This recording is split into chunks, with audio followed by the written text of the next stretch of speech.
So hello guys, in this video we are going to talk about glomerular filtration. तो सबसे पहले ये process, इस प्रोसेस में होता क्या है? इस प्रोसेस में बेसिकली हमारा जो ब्लड के फॉर्म्ड कॉन्स्टिट्यूएंट्स हैं, जैसे आरबीसी, डब्ल्यूबीसी, प्लेटलेट्स और बड़े बड़े प्रोटीन्स वगैरह जो होते हैं, ये सब सेपरेट हो जाते हैं ब्लड प्लाज्मा और लिक्विड पोर्शन से, और वो सब फिल्टर होके आगे फिल्ट्रेशन की प्रोसेस में चले जाते हैं। तो ये प्रोसेस कहाँ होती है? ये प्रोसेस होती है रीनल कॉर्पस्कल में। रीनल कॉर्पस्कल के दो पार्ट होते हैं। सबसे पहला पार्ट होता है हमारे पास ग्लोमेरुलस, जो कि ये है, और दूसरा पार्ट होता है हमारे पास बोमेन्स कैप्सूल। अब पहले हमें डायग्राम को समझना पड़ेगा कि मैंने ये डायग्राम कैसे बनाया है, क्योंकि एक्चुअल में जो कॉर्पस्कल होती है वो कुछ इस तरह की दिखती है, जबकि मैंने बनाया ऐसे है। एक्चुअली मैंने करा क्या है, मैंने एफरेंट आर्ट्रियोल और इफरेंट आर्ट्रियोल को पकड़ के खींच दिया है, तो उससे जो सारी हमारे पास ग्लोमेरुलस था वो कुछ ऐसे खिंच के आ गया लंबा लंबा। ठीक है, तो मैंने एक फॉर बेटर अंडरस्टैंडिंग मैंने ये करा है। ठीक है, तो इस डायग्राम को थोड़ा समझने की कोशिश करेंगे हम। ये हमारे पास एफरेंट आर्ट्रियोल है, जो कि उस रीनल कॉर्पस्कल के अंदर ब्लड लेके आती है। ठीक है, और ये इफरेंट आर्ट्रियोल है जो ब्लड लेके जाती है बाहर। अब बीच में यहाँ पे इसकी बात करें तो ये वाला पोर्शन यहाँ तक का ये पूरा ये है ग्लोमेरुलस। ये ऊपर की जो ये दोनों लेयर्स हैं ये हमारे पास क्या आ जाती हैं, इसमें आ जाता है बोमेन्स स्पेस और बोमेन्स कैप्सूल की दो लेयर। कौन कौन सी? पैराइटल लेयर और विसरल लेयर। पैराइटल लेयर्स में आ जाती है हमारे पास ये वाली लेयर, पैराइटल लेयर,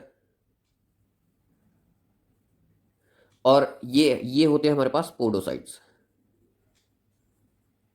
पोडोसाइट्स जो होते हैं हमारे पास, ये विसरल लेयर होती है किसकी? बोमेन्स कैप्सूल की। ठीक है, visceral layer of Bowman's capsule. Now we talk about glomerulus. तो ग्लोमेरुलस में हमारे पास जो कैपिलरीज होती हैं वो फिनिस्ट्रेटेड होती हैं। फिनिस्ट्रेटेड मतलब उनमें पोर्स होते हैं। जैसे हमारे पास ये है, ब्लड यहाँ पे आया, यहाँ पे ये कैपिलरीज हैं, ये पूरी एक कैपिलरीज है, एक फिनिस्ट्रेटेड कैपिलरीज है। यहाँ पे ये छोटे छोटे पोर्स दिखेंगे आपको। ठीक है, ये पोर्स जो है हमारे पास, इनका डायमीटर अराउंड होता है 15 टू 100 नैनोमीटर्स। इतना छोटा इनका हमारे पास क्या होता है? डायमीटर होता है। चलो ये हो गया अब हमारे पास। अब हम दूसरी चीज़ों की बात करें तो इसके ऊपर आप देख रहे होंगे ये blue coloured membrane, this is called glomerular basement membrane. Glomerular basement membrane, इसकी इंपॉर्टेंस बहुत ज़्यादा है इसमें, क्योंकि ये भी फिल्ट्रेशन में काम आता है।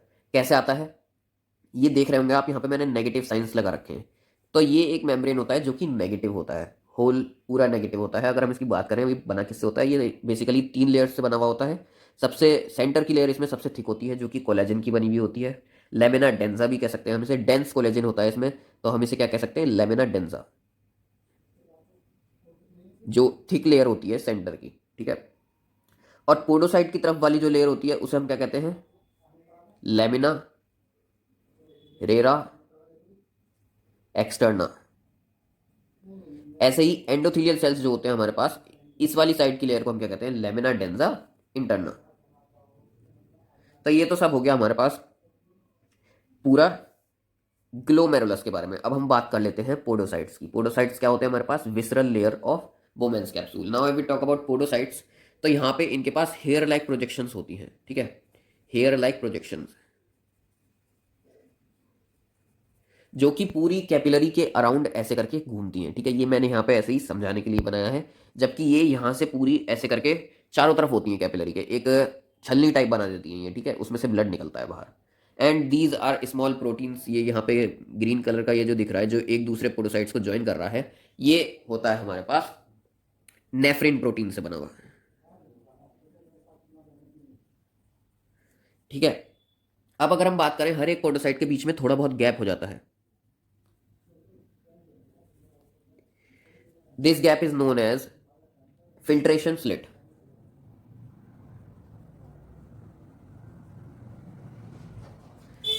एंड नेफ्रिन प्रोटीन्स जो होते हैं इन्हें भी हम क्या कहते हैं? Slit diaphragms. Okay, nephrin proteins जो होते हैं इन्हें हम क्या कहते हैं? स्लिट डाइफाग्राम्स।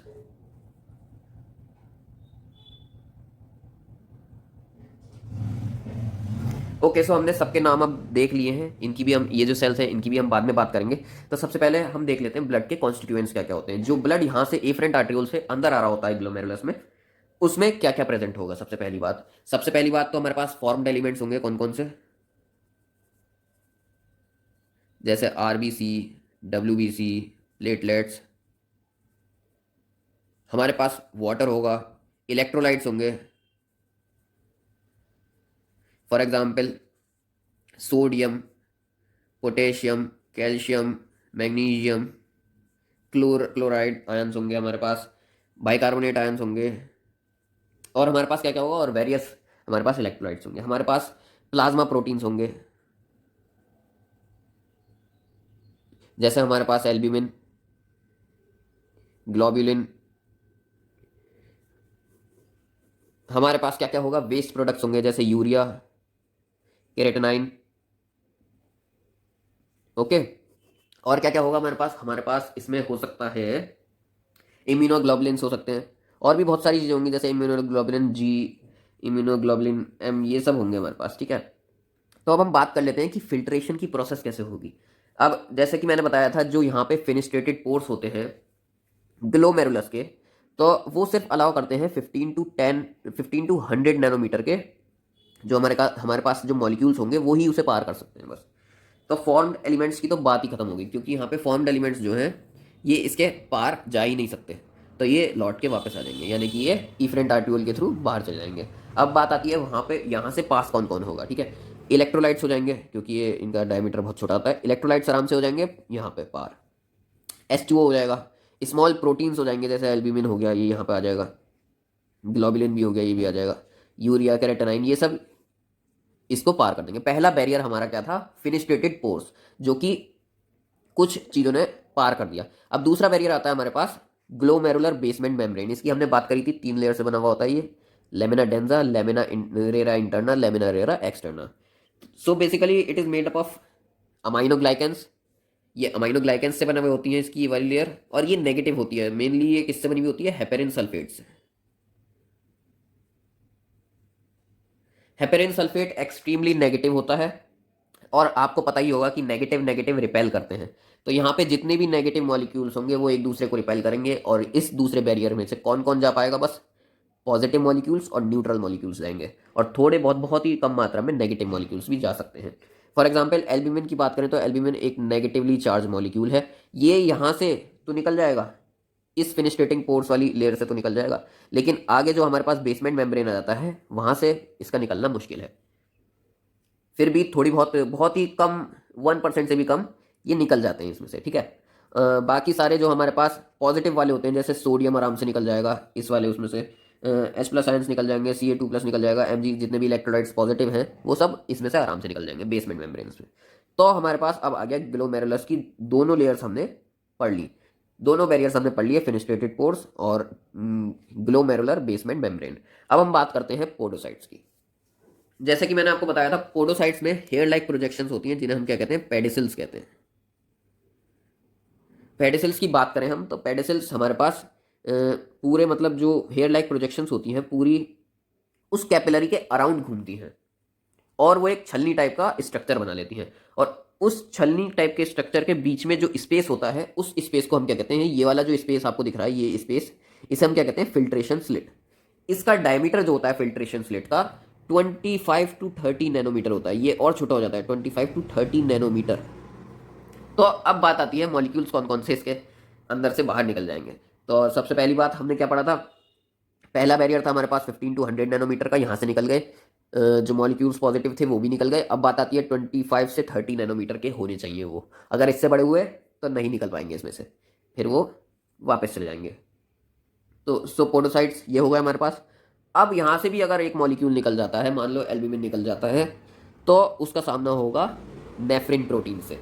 नेफ्रिन प्रोटीन्स को हम क्या कहते हैं? स्लिट डायफाग्राम्स भी कहते हैं। ये एक दूसरे को जोड़े रखते हैं, इसलिए हम इन्हें क्या कहते हैं? डायफाग्राम भी कहते हैं, और थोड़ा स्ट्रेचेबल बनाते हैं। ठीक है। नेफ्रिन प्रोटीन्स जो होते हैं हमारे पास, इनका जो हमारे पास जो मॉलिक्यूल्स ये अपने पास से अपने अंदर से अलाउ करेंगे पास होने को, वो हमारे पास 7 to 9 नैनोमीटर के होने चाहिए, तभी पास होंगे, वरना नहीं हो पाएंगे। इससे ज़्यादा बड़े हुए तो ये यहाँ पे आके अटक जाएंगे। ठीक है।